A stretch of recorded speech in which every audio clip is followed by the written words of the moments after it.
À quel âge devient-on sage? Ou jusqu'à quel âge devons-nous attendre pour obtenir de la sagesse? Je suis content que vous soyez connectés, parce que cette question, elle ne vient pas comme cela, juste parce que nous sommes en train de faire face à une caméra.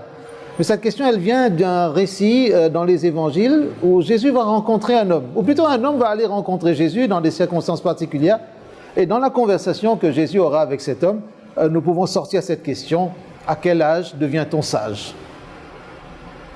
Cet homme s'appelle Nicodème. Jean, qui écrit le récit évangélique, va dire que cet homme est venu voir Jésus de nuit, parce qu'il avait un peu peur de ses collègues, des pharisiens, des chefs, des dirigeants. On pourrait dire un peu les autres députés, les autres parlementaires de l'époque. Et ce récit nous apprend beaucoup sur la pédagogie de Jésus, sur sa manière d'enseigner. Mais il nous apprend aussi beaucoup sur nous-mêmes, sur ce que nous pourrions avoir comme opinion sur nos connaissances, sur notre lecture de l'Évangile, sur ce que nous croyons savoir de Dieu, de sa parole. Je ne sais pas à quel stade vous êtes avec la parole de Dieu, si vous êtes des gens expérimentés, si vous avez tout compris. Moi, je suis encore en recherche, j'apprends encore chaque jour. Et certainement parmi ceux qui sont connectés, il y a certains qui sont encore en recherche. Si vous êtes en train de suivre des études bibliques, je vous encourage à continuer et à laisser le Seigneur vous guider, parce qu'il a encore des choses à vous apprendre. Et toutes les personnes qui sont autour de vous et qui vous aident dans ce sens ont le devoir de vous connecter toujours à la parole de Dieu, à la vérité que la Bible elle-même renferme. Ne vous laissez pas distraire par des malentendus, par les opinions, ou même par des querelles d'opinion, par des interprétations. Retournez toujours à la source, la parole de Dieu. Avant d'ouvrir la Bible pour parler de cet homme et de sa rencontre avec Jésus, je vous invite à prier avec moi. Seigneur, toi qui as inspiré des hommes à écrire tous ces récits, toi qui as permis à cette parole de traverser des siècles pour venir jusqu'à nous, dans notre 21e siècle, nous te demandons humblement de nous inspirer dans ce que nous allons dire, mais dans ce que nous allons entendre, comprendre, et surtout dans la manière de l'appliquer dans notre vie. Pour la gloire de ton Saint-Nom, je t'ai prié au nom de Jésus. Amen. Si vous avez votre Bible, prenez-la avec moi dans Jean chapitre 3, un chapitre bien connu par ceux qui aiment lire les récits évangéliques, parce que c'est dans ce chapitre qu'il y a le verset le plus célèbre de la Bible, le verset 16, « Dieu a tant aimé le monde qu'il a donné son Fils unique, afin que quiconque croit en lui ne périsse pas, mais qu'il ait la vie éternelle. » Et ce verset a été dit à cet homme Nicodème. Nous sommes là au cœur, on pourrait dire, de la bonne nouvelle. Mais reprenons un petit peu le contexte. Chapitre 3, verset 1er. « Mais il y eut un homme d'entre les pharisiens nommé Nicodème, un chef des Juifs, pas n'importe qui, un VIP comme on dirait aujourd'hui, qui vint lui auprès de Jésus de nuit et lui dit: Rabbi, nous savons que tu es un docteur venu de Dieu, car personne ne peut faire ces miracles que tu fais si Dieu n'est avec lui. » Extraordinaire. Entendez bien la chose, pas seulement la phrase, mais entendez le contexte de cette phrase. Rabbi, c'est-à-dire il donne le titre à Jésus, maître, enseignant, on pourrait dire docteur. Nous savons que tu es docteur. Le nous. Alors on pourrait penser que c'est un pluriel de majesté, un nous. Mais nous, il faut dire que derrière ce nous, il y a tous les collègues de Nicodème, tous les pharisiens. C'est un chef des Juifs, un chef de parti. Comme si le président d'un parti au Parlement venait dire à Jésus, ou le maire d'une grande ville, ou le chef de l'opposition. Et là, les pharisiens constituent un peu l'opposition pour Jésus, mais si c'est le parti gouvernemental, comme si le Premier ministre venait dire: nous savons que tu es un docteur venu de Dieu. Le nous veut dire que nous officialisons, nous donnons du crédit. Nous avons l'autorité pour dire qui est docteur et qui n'est pas docteur. Nous avons l'autorité académique, nous avons l'autorité religieuse, nous avons l'autorité sociale ou sociologique, même historique, pour décerner des diplômes. des certificats, des accréditations. Nous sommes, nous, en mesure d'homologuer le savoir-faire de certains. Donc nous disons que tu es un docteur venu de Dieu. Mais voilà pourquoi nous disons cela. Parce que personne ne peut faire les miracles que tu fais s'il ne vient de Dieu. Extraordinaire, n'est-ce pas? Alors rien là qu'avec cette phrase, on pourrait dire n'importe quel humain serait flatté. N'importe quel humain serait flatté. Quand un maire vient ou un député vient dans une commune dire à un éducateur spécialisé en lui tapant sur l'épaule en disant « Ah, j'aime bien ce que vous faites. Passez me voir au bureau. Passez me voir à moi à permanence. J'aime bien ce que vous faites. Tiens, tenez, prenez ma carte, appelez-moi quand vous avez besoin ou si vous voulez. » Ben, tout cela rapproche des gens, c'est flatteur. Mais Jésus n'est pas venu pour que son ego soit flatté. Regardez ce que Jésus dit à Nicodème, après sa déclaration presque solennelle. C'est une déclaration politique pour moi. Mais regardez ce que Jésus dit. En vérité, verset 3, en vérité, je te le dis, si un homme ne naît de nouveau, il ne peut voir le royaume de Dieu. Ça refroidit d'un coup ça. Nicodème a fait une déclaration presque politique pour donner un label de qualité à Jésus. Mais Jésus lui dit, si un homme ne naît de nouveau, il ne peut voir le royaume de Dieu. Qu'est-ce que cela a à voir avec ce que Nicodème vient de dire? Jésus est en train de dire à Nicodème, tu es un visuel, tu as une lecture primaire des choses, très matérialiste. Toi, tu as besoin de concret. S'il n'y a pas de miracle, donc pourtant on ne vient pas de Dieu. Jésus inverse la chose.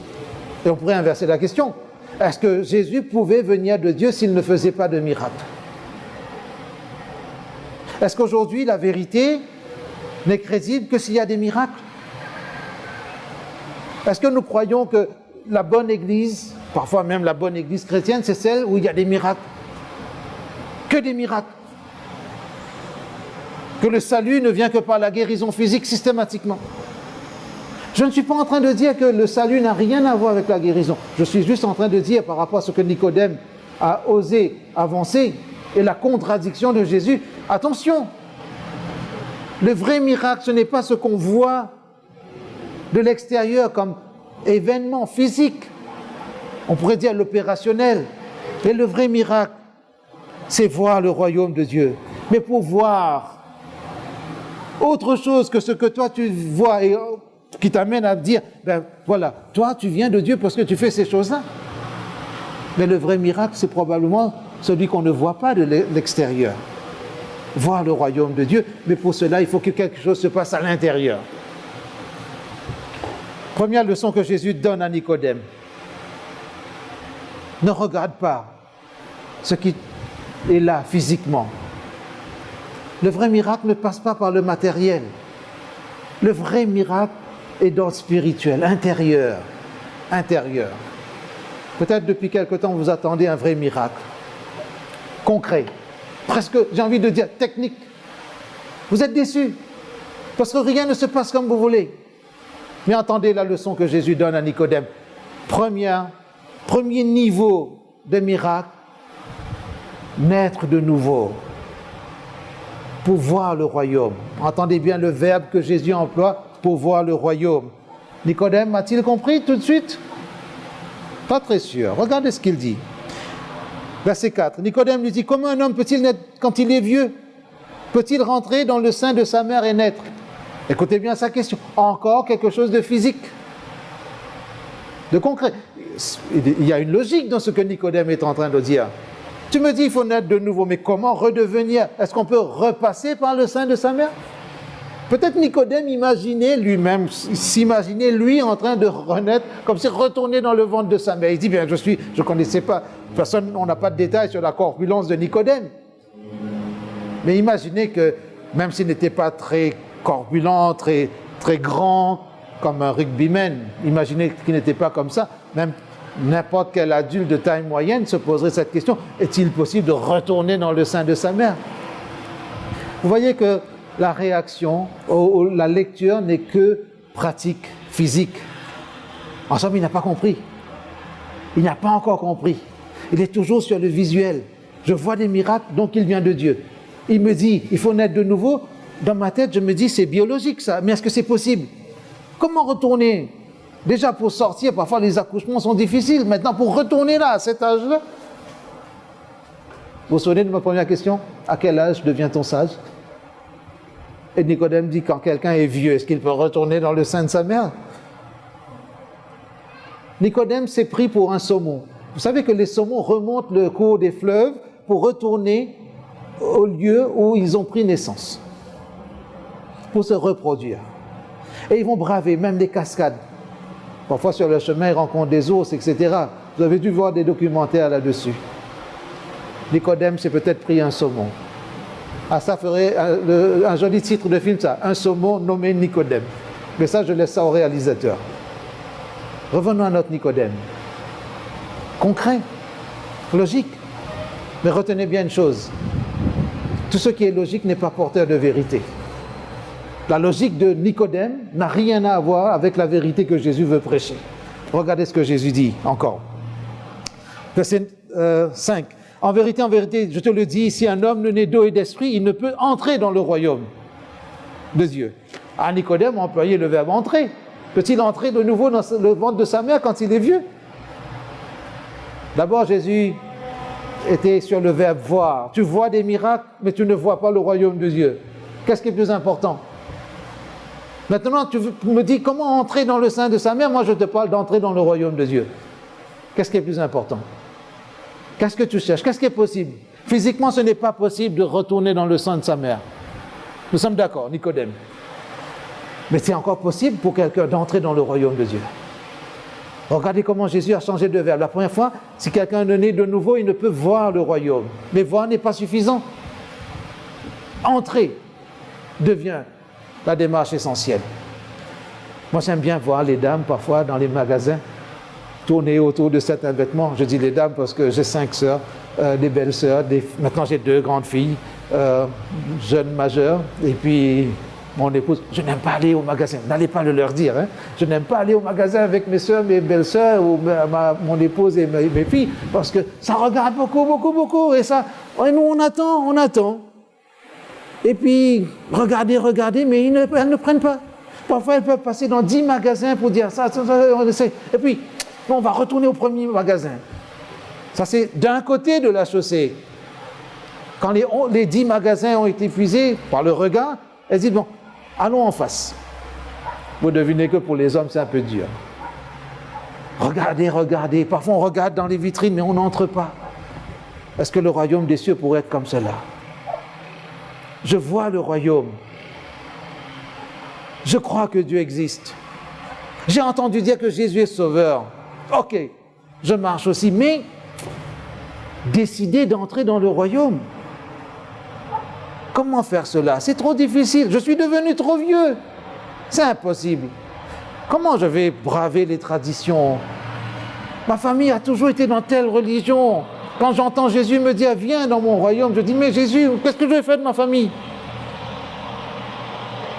Mais si je fais ça, je me souviens d'une dame avec qui nous avons eu beaucoup d'études sur la Bible. Elle dit, pasteur, je crois, vous avez raison, parce que c'est la Bible qui dit tout ça.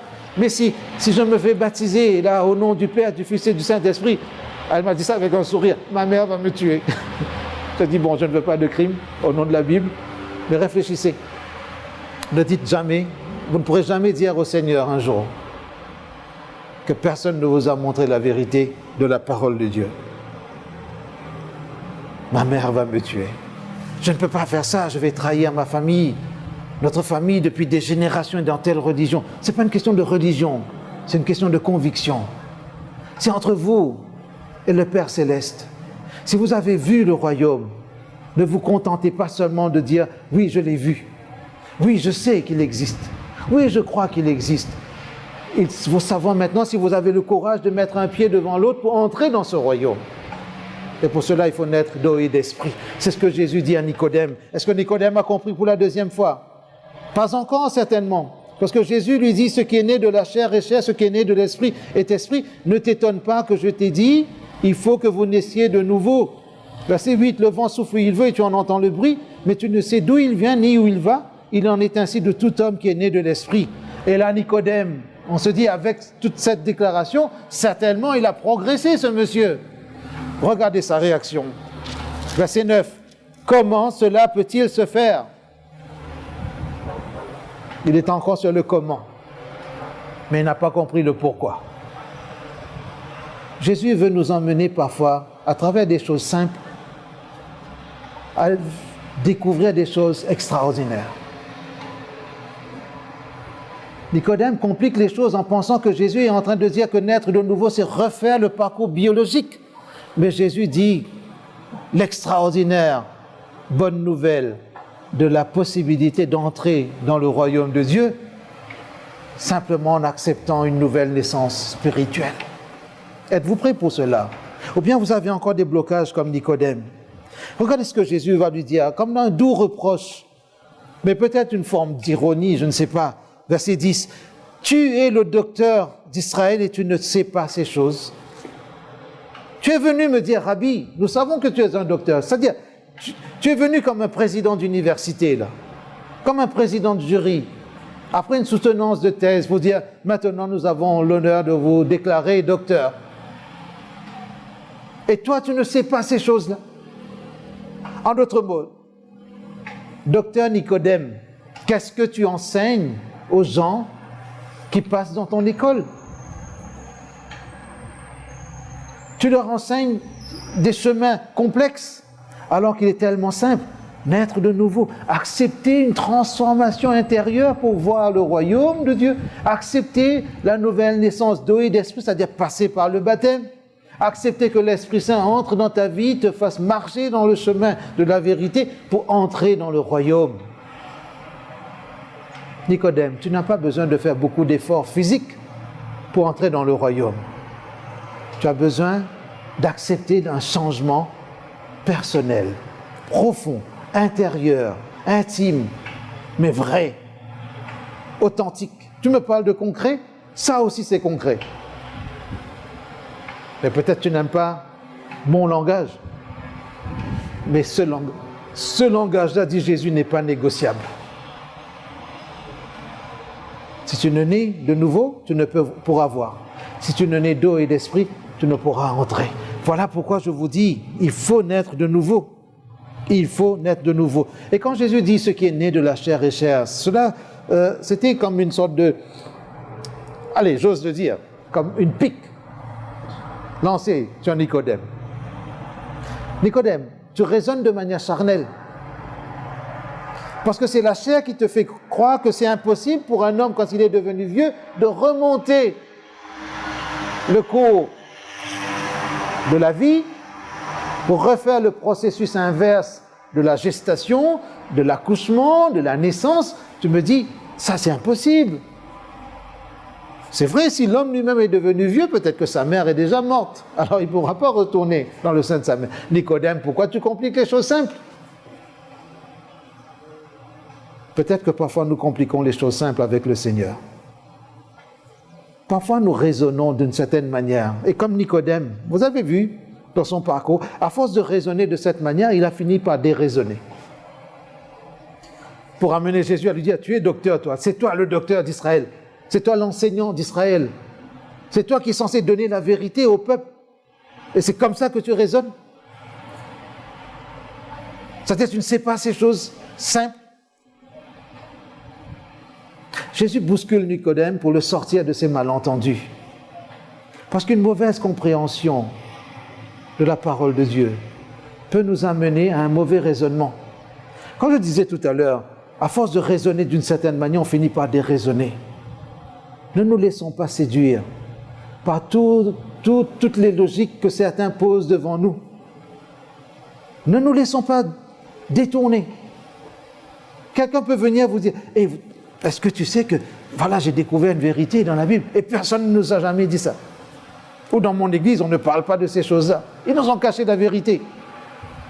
Nous sommes à l'ère du complot, de la conspiration. Comme si on nous a caché des vérités. Me chercher la vérité qu'en Jésus. Vous n'avez pas besoin de gravir la plus haute montagne pour découvrir la vérité. Vous n'avez pas besoin de faire 40 jours de marche ou 40 jours de jeûne, de pénitence acceptez aujourd'hui, ici et maintenant, de rencontrer ce Jésus qui vous invite à naître de nouveau pour voir le royaume de Dieu. Et si vous avez déjà franchi ce pas, acceptez aussi de naître d'eau et d'esprit. Peut-être cela fait quelque temps que vous vous préparez pour le baptême, mais vous ne vous décidez pas encore. N'attendez pas d'être parfait pour vous faire baptiser. Dieu n'a jamais baptisé des gens parfaits. Moi, en tant que pasteur, je n'ai jamais baptisé de gens parfaits. Mais j'ai rencontré des gens, même des jeunes, qui pensent que je ne suis pas assez bon, assez pur, assez parfait pour être baptisé. Pourquoi Dieu va-t-il baptiser des gens parfaits? Il devrait les prendre directement dans son royaume, non, n'est-ce pas? Parce que s'ils sont parfaits, ils n'ont pas besoin de naître d'eau et d'esprit. Alors si vous êtes en train de vous préparer pour le baptême, peut-être c'est le moment pour vous